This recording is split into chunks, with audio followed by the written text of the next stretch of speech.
Well, hey everybody, this is Grant Larson. Thanks for joining the Stock Report. What an amazing week. Talk about a bunch of up and down all throughout the week.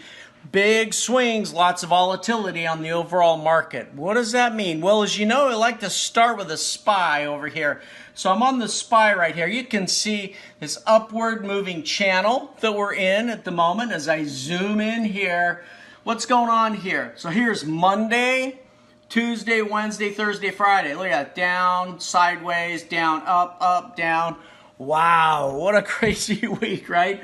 Something else. Now take a quick look here. Okay, we are, the MACD is turning red, but then started to ease off as the week completed. We bounced off of a low RSI there on the overall market index. This is one of the ETFs. Let's look at a couple of the others, right? Let's look at three others. These are important. This is the Qs, QQQ. Look at this upward moving channel.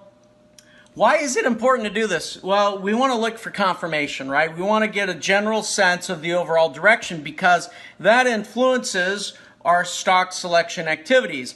Our stocks are, of course, impacted by what's happening in the overall market. So the Qs are moving upward as well, but just pulled down and is bouncing around the middle of the channel.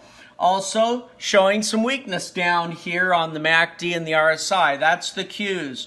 Let's see if we find a similar story. IWM, so the ETFs for the small caps. Same kind of thing. Overall trend up, just pulled back the middle of the channel, bouncing around, showing some weakness down there. Does it mean we're going to go short? Means we need to keep our eye on that. Okay, let's look at the last one. Dow Jones, same kind of story.